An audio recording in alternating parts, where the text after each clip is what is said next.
వేదిక మీద ఉన్న ఎమ్మెల్యేలది మంత్రులదని నేను ఇవాళ చెప్పదలుచుకున్నా.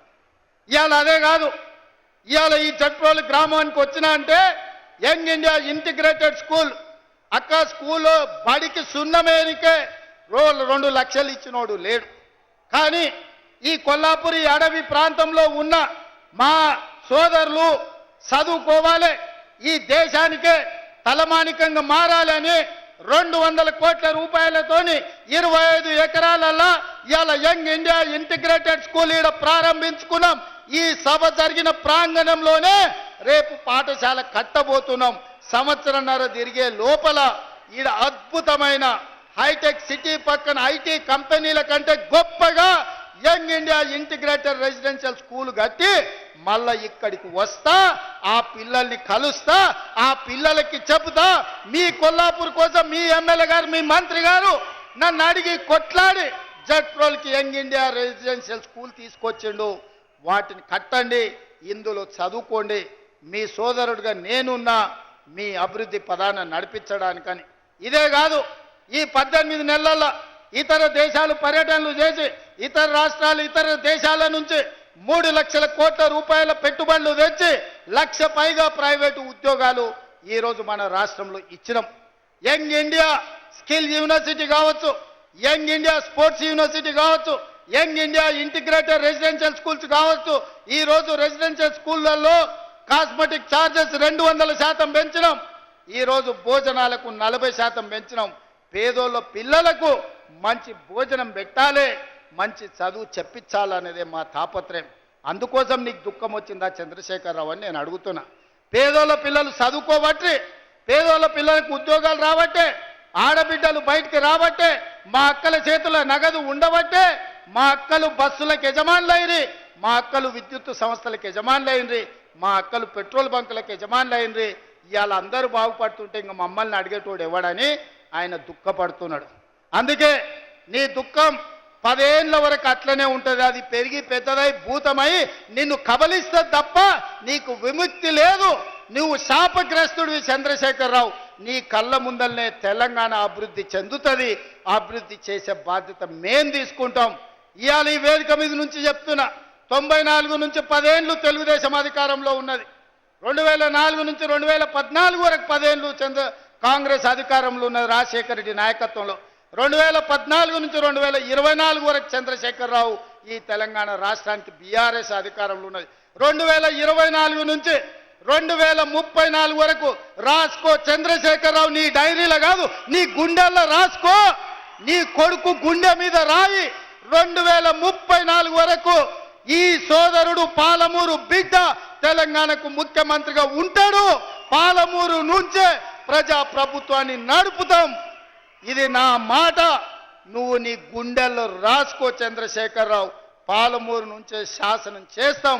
పాలమూరు నుంచే శాసనసభను నడిపించే బాధ్యత నేను తీసుకుంటా. నువ్వు దుఃఖం వస్తుందో, బాయిలో దుంకుతావో, పెట్రోల్ పోసుకొని తగిలబెట్టుకుంటావో అది నీ ఇష్టం. కాకపోతే నా కోరిక ఒక్కటే, నువ్వు అసెంబ్లీకి రావాలి, అపోజిషన్లో కూర్చోవాలి. మేము చేసే మంచి పనులు చెప్తుంటే నువ్వు కుమిలి కుమిలి ఏడవాలి. అందుకే నేను అసెంబ్లీకి పిలుస్తున్నా. నువ్వు చేసిన ద్రోహం ఏందో, నువ్వు చేసిన అన్యాయం ఏందో, నువ్వు పాలమూరుకు మొత్తం ఎడారిగా మార్చిందేందో, నువ్వు కట్టకుట్ట వదిలిన పాలమూరు, రంగారెడ్డి, కల్వకుర్తి, భీమా, నెట్టంపాడు, కోయిల్ సాగర్ ఈ ప్రాజెక్టులన్నింటినీ పూర్తి చేసే బాధ్యత నేను తీసుకుంటా. తుమ్మిడి ఎట్టి దగ్గర నుంచి నీళ్లు తీసుకొస్తా. రంగారెడ్డి జిల్లా వికారాబాద్, చేవెళ్ళ, తాండూరు, పరిగికి నీళ్ళు ఇచ్చే బాధ్యత నేను తీసుకుంటా.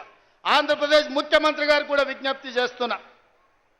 మీరు విఘ్నులు, మీరున్నప్పుడే మొదలుపెట్టారు కల్వకుర్తి. మీరు ముఖ్యమంత్రిగా ఉన్నప్పుడే ఈ జిల్లాల భీమా, నెట్టంపాడు, కోయిల్ సాగర్ ప్రాజెక్టులు వచ్చినాయి. మీరు ప్రధాన ప్రతిపక్ష నాయకుడిగా ఉన్నప్పుడే పాలమూరు, రంగారెడ్డి ఎత్తిపోతల పనులు ప్రారంభమైనాయి.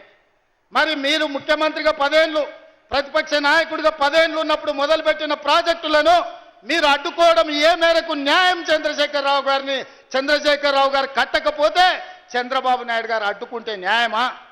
అందుకే చంద్రబాబు నాయుడు గారికి విజ్ఞప్తి చేస్తున్నా, మా పాలమూరు, రంగారెడ్డి ఎత్తిపోతలకు అడ్డం పడవద్దు, మా డిండి ప్రాజెక్టును అడ్డుకోవద్దు, మా కల్వకుర్తి, మా భీమా, మా నెట్టంపాడు, మా కోయిల్ సాగర్ మీరు అడ్డుకోవద్దు. ఒకనాడు పాలమూరు జిల్లాను మీరు దత్తత తీసుకున్నా అని చెప్పారు. మీరు బాధ్యతగా ఉండండి, మమ్మల్ని బ్రతకనియండి, మా ప్రాజెక్టులు పూర్తి చేసుకోనివ్వండి. ఆనాడు ఉమ్మడి రాష్ట్రంలో శ్రీశైలం వెనకాల నుండి 4 టీఎంసీల నీళ్లు తీసుకెళ్లేది ఉంటే ఇవాళ 9.5 టీఎంసీలు నీళ్లు తీసుకెళ్లడానికి మీరు ప్రాజెక్టులు పెట్టుకున్నారు. అందుకే చంద్రబాబు నాయుడు గారికి విజ్ఞప్తి చేస్తున్నా, రాయలసీమ లిఫ్ట్ ఇరిగేషన్ 3 టీఎంసీలు రోజుకు తరలించే ప్రాజెక్టును మీరు రద్దు చేసి మీ ఉదారత్వం ప్రదర్శించండి. మీరు 2 రాష్ట్రాలను సమానంగా తెలుగు వాళ్ళని అభివృద్ధి చేయాలన్న ఆలోచనతో ఉన్నది నిజమైతే రాయలసీమ లిఫ్ట్ ఇరిగేషన్ ప్రాజెక్టును రద్దు చేయండి. పాలమూరు రంగారెడ్డి ఎత్తిపోతల డిండి ప్రాజెక్టు, కల్వకుర్తి ప్రాజెక్టు, భీమా ప్రాజెక్టు, నెట్టంపాడు ప్రాజెక్టు, కోయిల్ సాగర్ ప్రాజెక్టులను పూర్తి చేయడానికి మీరు ఉదారంగా ముందుకొచ్చి మాకు సహకరించండి. మా పాలమూరు బిడ్డలు కృతజ్ఞత ఉన్నవాళ్ళు మీ మేలు మేము ఎప్పుడు మర్చిపోం. మీరు సహకరించకపోతే మేము చేసే విజ్ఞప్తులు చేస్తాం. మా విజ్ఞప్తులను మీరు వినకపోతే పోరాటం ఎట్లా చేయాలనో పాలమూరుకు తెలుసు. పాలమూరుకి పౌరుషం ఉంది, పోరాటం చేసి సాధించుకునే శక్తి ఉంది.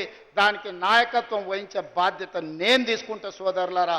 ఏది ఏమైనా అక్కడి సూర్యుడు ఇక్కడ మొలిచిన, చంద్రశేఖరరావు గారు ఏడ్చినా దుఃఖపడ్డా, ఒకవేళ ఆయన పిల్లలు పెట్రోల్ పోసుకొని ఆత్మహత్య చేసుకున్న పాలమూరుని అభివృద్ధి చేసే బాధ్యత నాది, ప్రాజెక్టులు పూర్తి చేసే బాధ్యత నాది.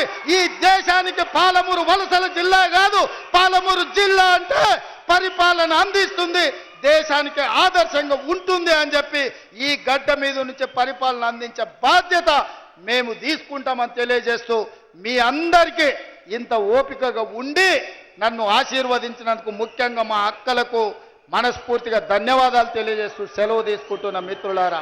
ధన్యవాదాలు అక్క.